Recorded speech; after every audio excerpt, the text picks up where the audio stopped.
You do not know. This should go pretty smoothly.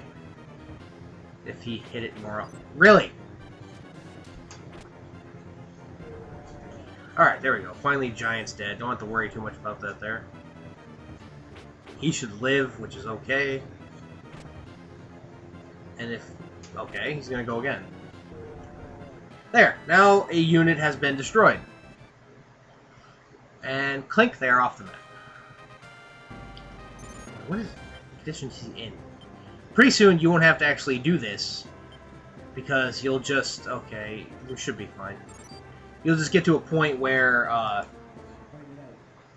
the unit's completely self-capable of doing damage, not taking damage. Especially once they have a cleric. Once they have a cleric, everything goes peachy keen for pretty much everything. So, right now, this unit didn't actually do any damage to me this battle, which is great. Even though we can't really damage. What is with the accuracy issues everybody's got?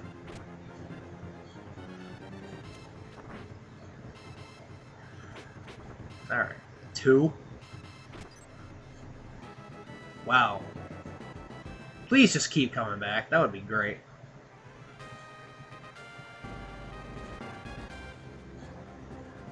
Alright. They have yet to actually gain a level, so I'm not too worried about having to pull them back yet. Though that might actually do it. Yes, all the characters that were level 2 now reach level 3. Which doesn't do a whole lot for them. I mean, you know, they're a little stronger now.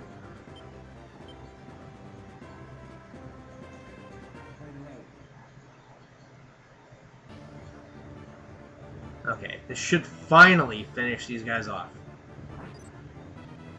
Okay, hit that. Or you can hit him, that's fine.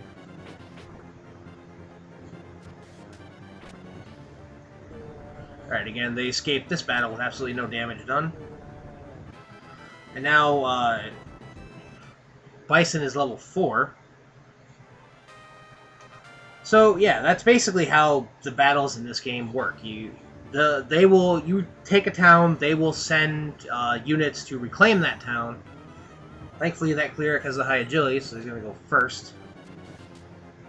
This unit is also poorly designed because A, there's 2 people missing. B, you put 2 Amazons in the front so that not only do they take a crap ton of damage, but now they're done. They've attacked, it's over. They're done.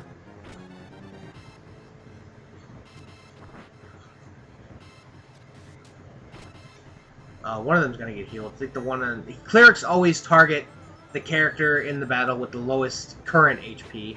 So that unit... I was hoping that one would die, but... Wow. 4 and 1. Alright, now that they're all backed off, they should heal back up proper. Now it's slowly turning into night, and that's not good. Well, actually, since at the start of the game, a lot of your units are mid-alignment, there's not a whole lot.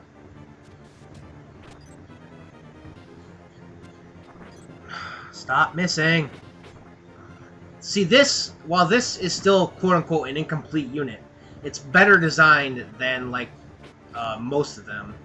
Because at least you have a fighting class that actually has the ability to attack from the back row more effectively than, like, a knight. And he actually does quite a bit of damage doing it, so... Of course, since he's only got 2 targets, I'm pretty much hammering one into oblivion.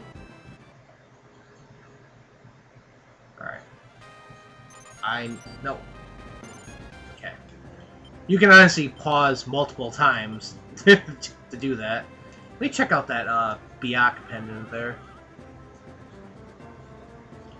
Alright, if you press select on an item, it will show you... Oh, okay.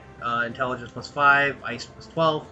If you see an item that has a element to it, it just means that their ice resistance is 12.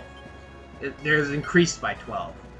So, like, if you put it on an enemy weak to ice, it will basically give them a greater ice resist, or it will reduce their ice weakness. If you give it to a character who's strong against ice, it will increase the effectiveness of their ice resistance. Ugh. Totally could have killed one there, and he's like, no, not doing it.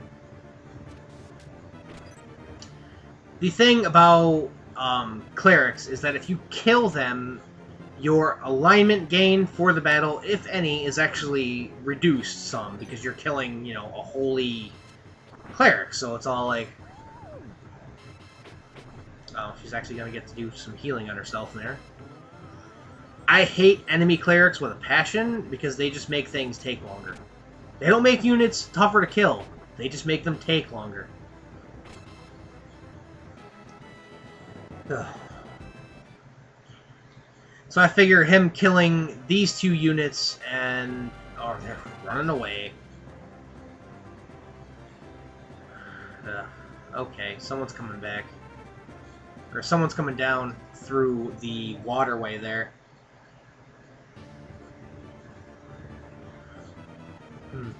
Alright, you can kill it. Now, 3 attacks remove easily from the beginning of the battle. No real damage done. Also, I think the Bayak Pendant makes that Amazon's attack ice elemental. You can tell. See how, like, when that fighter attacked, nothing happened, but when the cleric attack, or the Amazon attacked, the Beastman there flashed blue. That's because her attack is ice elemental. Okay, I thought that, like, killing this unit would have done it, but they ran away, so kind of... Now, to see this unit flying over the water, that means they have a griffin.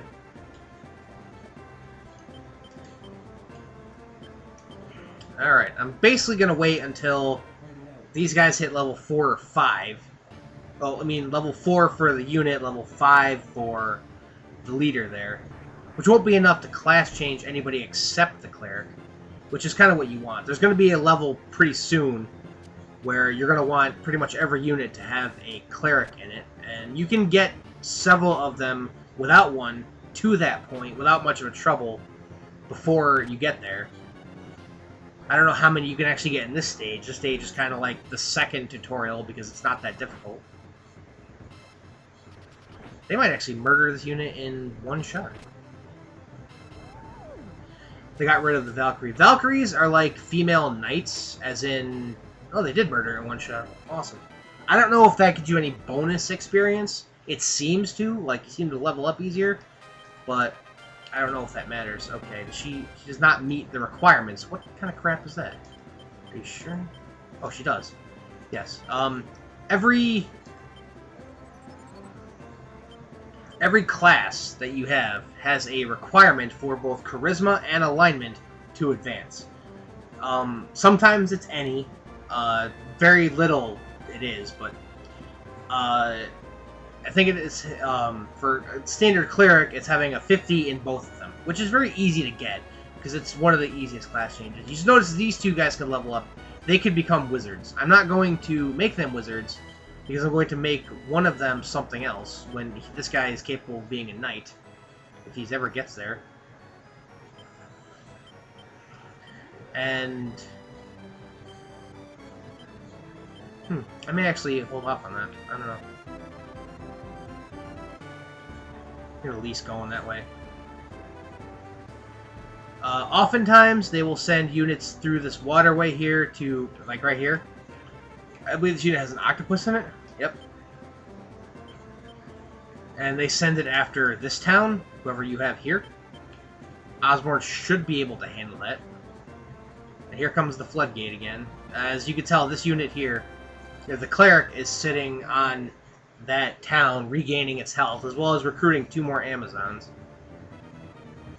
Okay. Witches, again, like clerics, make battles not harder, they just make them take forever. Because they have a move that can stun all of the characters in your unit, if they're in the back row. If they're in the front row, they just do some, yeah, see, right there, stun. Now we're not attacking at all. Her octopus, being that it is on land, will do very little damage. Right there, 11. Yeah, so, like, this, again, that battle... How much experience did I actually get for that battle? 1. That battle is... that was almost pointless. I mean, because it didn't do anything. It didn't help at all. And that's how it goes. I mean, witches are annoying to fight, because that's what they do. They just make everything take forever. That and an octopus is pretty solid with the defense, even on land. So, like, they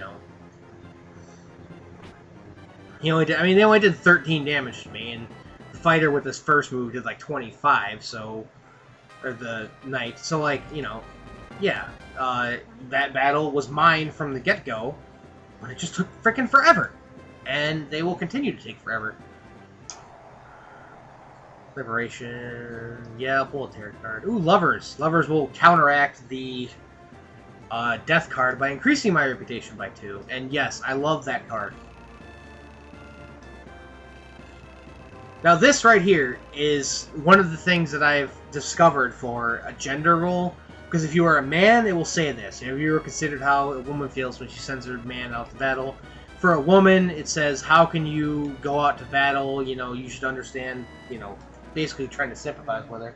So clearly you're talking to a woman there.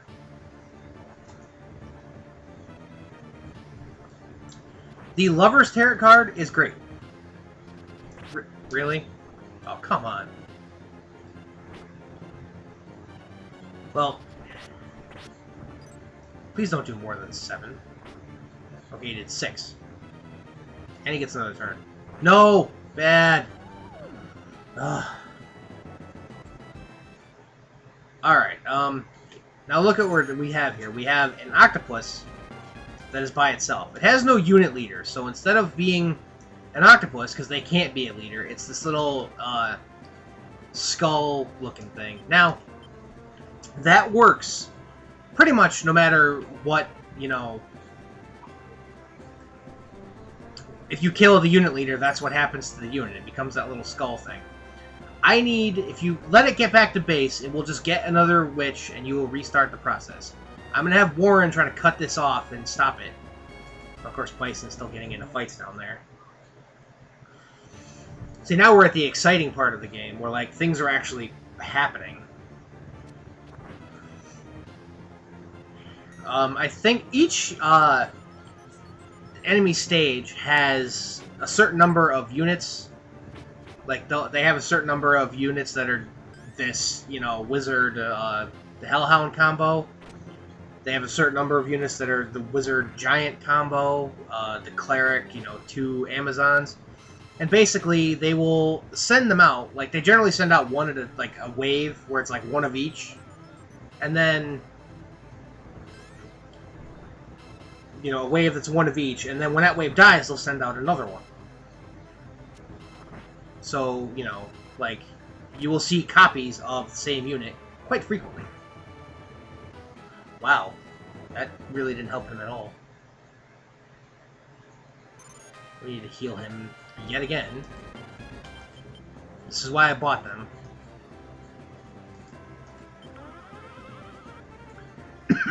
Oh, sorry.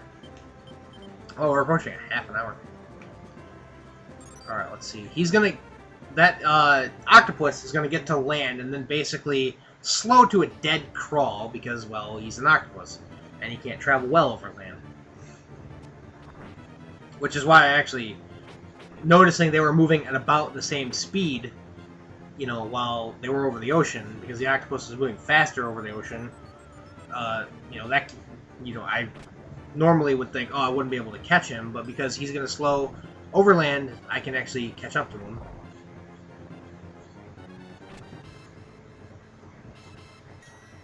Yeah. Doing alright here, I guess. I am entirely unsure if healing actually reduces the damage the enemy quote-unquote does to you. or it has no effect at all. It's hard to tell sometimes. So if anyone knows, just feel free to tell me. Come on, Warren, you need to catch him. Oh, okay. That's good.